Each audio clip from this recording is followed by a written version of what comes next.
Hi guys, welcome back to our channel. Good morning, good afternoon, good evening. I greet you all according to your time and locations. Thank you so much for tuning in. So guys, I have a video here I would like we all to watch. But before then, if you're meeting my channel for the very first time, you're highly welcome. Please kindly do well to like, share, and subscribe. Leave your thought about this video on the comment section. Let us know what you think about this video, and I will see you towards the end. The conversation. Thank you. So to further this conversation, we have from our Abuja studio, Yunusa Tanko, Labour Party spokesperson. Good morning and thank you for joining us on Nigeria Decides 2023. Well, Yunusa Tanko, thank you for joining us. Thank you for having me. Yes, well, let me ask you. Good morning. Good morning. Yes, the Labour Party has been alleging that in this entire process, in parts of the country, that there has been collusion between INEC and the ruling party, the All Progressives Congress. And we're aware that the Labour Party has gone to court to challenge the outcome of the presidential election. But what's your take on, the governorship and the House of Assembly elections, particularly the conflict that we have seen in Abia and Enugu between Labour Party and other political parties over the integrity of the outcomes? That's to bring you in. And then when you finish, I would like to ask Mr. Isele. Yes, you've talked about the presidential election. You've talked about the elections in Lagos. I'd like to have your take on the elections in your home state of Delta State. What you think of that and the announcement of Sharif Oborowori, the Speaker of the Delta State House of Assembly, as the winner. But Yunusa Tanko, let me start with you. Labour Party and the grievances of the party. Thank you very much. What you stated gone beyond the conspiracy against the Labour Party is against the state itself. The conspiracy is against the Nigerian state and its people. A group of people have decided to choreograph themselves into a block, prepare a script, pre-election, during election, and post-election. What you are seeing at the moment now has not stopped yet because they have already orchestrated their plans to execute this particular heinous crime against the Nigerian state, which of course, we are seeing unfolding gradually. Let me start with the issue of the pre-election. Pre-election, there are investments already being made. This is not a blunt allegation. There are investments being made involving the security agency, involving the INEC itself, involving some politicians, and at the same time, some gullible electorate. That was the pre-planned election. During the election, it was executed by intimidation, harassment, killing and maiming, and disdain that which they held the Nigerian people. No wonder what you saw in the election result uploading, where 3 elections took place.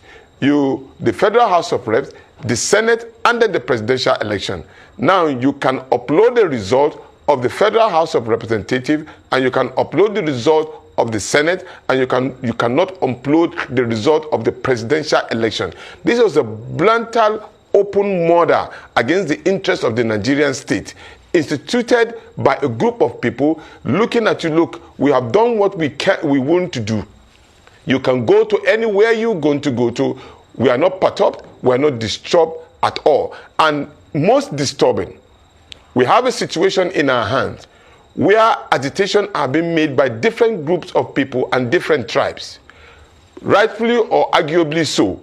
For me, it has been the interest of building a nation that all of us has a fair, equity, and justice to exalt what will come as our union. And that is the reason why, long even before Peter Gregory will be run for election as a presidential candidate, Yunusa Tanko and some other people in the northern part of this country endorsed the candidate of an Igbo extraction, not because of the ethnic group, but because we feel that it is the right time to unite this country. And don't forget, we have a similar situation where we have MKO Abiola, a person of a Yoruba extraction, who ran for election, and there's a cabal who denied that particular person from being the president of the Federal Republic of Nigeria. We lost a lot of lives, and that was the beginning of the OPC. And when we had that particular situation, it was just 8 years. If Abiola had ruled this country, he would have long forgotten that he has ruled this country. But it was denied. But can you imagine the quantum of the people that lost their lives at that particular point in time? I grew up in Idiaraba. The house I grew up in Lagos up till now is still standing there, destroyed. I was there some couple of days ago. That repair has not even been made. So that is to tell you the kind of level of destruction that was done in that year. Unfortunately, those who are actually organizing this particular heinous crime against the Nigerian state do not know the consequence of the result of what they are doing. What they are interested in is manipulating the minds of the Nigerian people, telling them that no, it's a game of numbers, and then we have the numbers, we have the power, we have the money, we have already manipulated the system. You can go to court and then nothing will happen.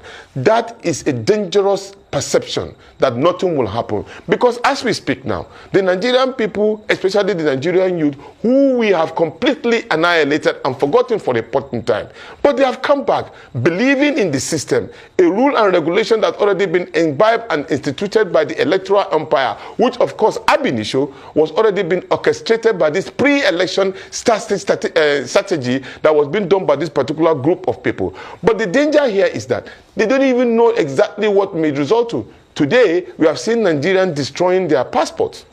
We are seeing Nigerians already, especially the youth, preparing to go onto the streets. Whether we try to stop them or not, they are ready to go all the hope because they have lost hope. The hope that was already being built in them has been lost. Now, that was the resultant of what you saw in the state assembly and the governorship election.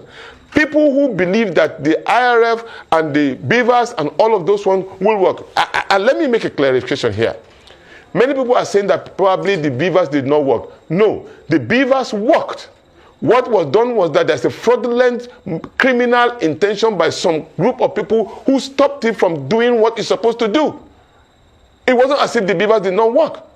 But some people criminally, intentionally and openly did that to hurt the Nigerian people, and then you beat a child and you are saying that you should not cry. It is completely wrong. So the post-election is what we are here now, after both the presidential election and the state assembly and the governorship election. As we speak, some people are already on the street. Yes, you may say our presidential candidate have made it very clear that we are not violent. We want to make sure that we stop people from going onto the streets. But the right of the person who you have annihilated and stopped and intimidated and harassed and insulted with a lot of disdain, with a lot of decay in the minds of the Nigerian people, and you're expecting them not to say anything? Are you being fair to yourself? So now, the onus now lies on the judiciary. That is the last hope. Of course, these are also part of the orchestrated plan, because already they are already assumed that there are people, even though we believe in the judiciary, and we want to appeal to our judicial leaders. This is the time in which to save this country. We have tried in our own best as a people. We have already given you a political party. We have given you a quality, an unquantifiable character of a person. Both of them are qualified to lead this country and change it from a docile country to a progressive country. And that is Peter Obi and Deti Baba Ahmed. We have done our best as a group of politicians who believe in the system. Look at our track records. We've been there for years. Ruben Bati, you can attest to it. And we've been consistent. Now, here, the people have also come into this particular narrative. They've agreed that, look, you have come out with some of the best. Let us go in and vote. They came out and vote. You denied them. Now, the only opportunity left is for those people who have that particular wig and then long rope to decide the fate of this country and do what is right. Because their action and inaction will determine the next action that the Nigerian people will take, especially the Nigerian youth. They are watching, and they've had this perception that the judiciary already has been bought over, which we are saying that no, we have given the judiciary the opportunity to prove itself for the interest of the Nigerian people. Now, you have people telling you that it doesn't care, they don't care. You know, the most amazing situation for me is that people who are affected most negatively, People who are affected most negatively, they cannot eat 3 square meal, they cannot live in their homes eyes closed, will be part of the people that will be bribed to do fake news, to forge letters. At every end of, during the period of election of our candidate, they will come out and say we have stepped down for 1A or B. Now look at the situation of the ethnic profiling that is happening in Lagos or any part of this country. I am an Hausa man, a proud one at that. And I cannot stand when somebody will profile my religion or profile me as a person. I will not agree. I will challenge it, even with my last blog. So also you expect any other group of persons, rightfully so, to defend his own belief. But if you are a pious leader and you believe in this country, all you need to do is that make sure there's a level playing ground for everybody. Look, if the system has been clean and clear, there will not be any single agitation long before now, or what you are seeing today, or what you might see in the future. So these are the basic facts. Yes, please. Okay, I would like to bring back... You. Please confirm this for us. As Labour Party filed the case officially, were you able to inspect the INEC materials? Did they give you access? Please tell us about all what happened as regards checking materials and filing your case in court just before the time. Just about last week, I'm privileged to be part of that particular legal team, being with them. We made a statement that we have been denied the opportunity of actually inspecting the materials, and then Dr. Levy, the chairman of the legal committee, led us to INEC. I was part of it, and then we met with the INEC chairman, who openly promised Nigerians that they are going to cooperate with the Labour Party and give us all document that is required for us to prosecute our case. There was an open statement that was made by the INEC chairman, and I was there. Luckily for me, yesterday I left Lagos and I was here in Abuja. We have also, I can tell you categorically, that we've already submitted and filed our case against the election that took place on the 25th of February, and this is official. And that particular filing has been done. Now, to answer your question that whether we've gotten all that were required, I will tell you no. But we've already been able to get, because right there on the day in which we visited INEC, INEC was able to give us the summary result sheet of what was pronounced on that day. So our attitude is that the lawyers have made it clear that we will get all that we can from INEC, and we will demand for the remaining documents that is required for the legal team to prosecute its case. So it's a continuous business. As of yesterday, Delifaro Timi led a lead team of lawyers to be at INEC office in Lagos to collect some of the information that we, and this is widespread across the Federation, even though we have gotten some resistance from some of the resident electoral commissioners, citing that the Secretary of the Independent Electoral Commission has written them a letter saying that they should not certify or give any document outside what has already been uploaded at the IRF at the moment. And I don't know. At the moment now, I think some of the uploading is being done almost 2 weeks after the election. So that will tell you the contradiction and the contraption in the result sheet of the presidential election. You see, when you lie, you'll be looking for another lie to cover the first lie that you mean. And that opens room for a lot of mistakes. So we will continue to make them, in quote, both the orchestrator and then the one who actually executed the plan, to make mistakes.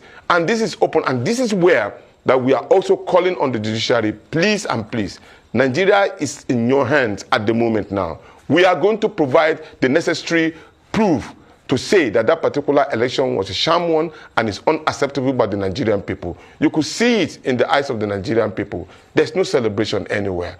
There's no celebration. Nobody is happy. Do you want a country like this? We are at the brink of almost a destructive tendency. Please and please, for the posterity and for the work of all of our past leaders, this is the time to put the right peg in the right hole and take a good stand in the interest of the Nigerian people. Thank you so much. What would be your recommendation for the way forward? I know you talked about seeking redress in the courts, towing the peaceful line, but beyond that, in terms of what the community what government, what the people can begin to do, because what we want ultimately is a Nigeria that works and people that live together in unity. What would you recommend? I'll start with you, Mr. Tanko. Thank you very much. Yesterday night, I was with the national chairman of the party, Barrister Julius Aburi, and then he has already made some very important press statements, both video and written and in the public. Now, you don't want to hold anybody responsible for the actions of the people. In Abia State, for example, we have it on authority that the local government in question, which happen to be a large number where we have strength in, and a lot of people who have voted, it is very, very clear that the Labour Party is already way ahead in winning that particular election. Now, people are trying to manipulate that particular process by, let's give an example. If a Beavers machine recorded like you have 10 persons at the polling unit, now you are coming out with the result of about 36,000 people within a short period of time. How do you form a correlation with that? So it is actually subverting the will of the people and actually conniving with the security authority, and also to manipulate and already institutionalize corrupt leaders who do not have the mandate of the people. So we are resisting that. But unfortunately, INEC now is...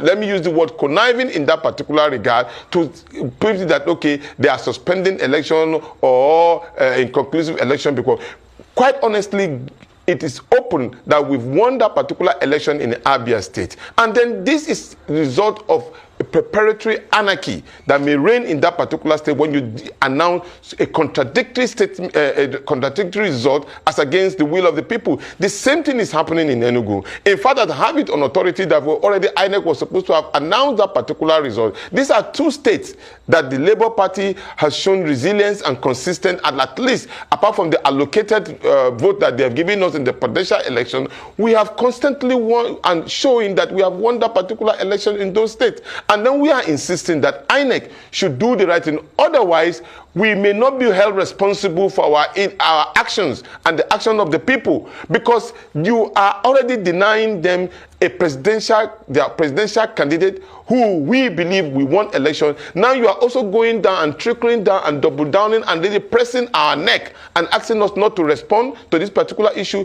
INEC should do the native and quickly announce the winner of this particular election, which we believe is Alex Oti and Edoga. Both of them have won the election in Enugu and Abia State. And so we expect a quick response, and not that as if they were going to manipulate the system and say we are going back to the poll. They should have done the same thing where we have already been annihilated and disrupted from being pronounced the election winners. So here is two states that the Labour Party has clearly won. In fact, we believe that we will have won more states than this, but because they have not been able to actually put into place the rules, their engagement that they have put in place for everybody, they have manipulated the system, and that is worrisome for all of us. I am speaking with a lot of pain, and I know a lot of our followers are listening. Yes, we have said that there's no violence, nobody should violence, but then you have the right to stand up and do a peaceful demonstration where it's necessary to defend the interests of our candidate. We cannot allow this to continue to be, because it should be as if we are being insulted and then we are being denied the right to seek for redress. Yes, joining us, and I see that Labour Party has been able to bring out Dele Farutime out of retirement, because you said he led a team of lawyers in this process. So when next I see him, I'll remind him that you've told us that he's out of retirement now, back in action in the courtroom. Thank you very much. With all due respect, Abati, everybody should be out of retirement for the benefit of Nigeria. So okay. God bless the Federal Republic of Nigeria. Thank you. So guys, thank you so much for watching. What do you think about this video? Please kindly leave your thoughts in the comment section, and I will see you again in my next one. Bye bye.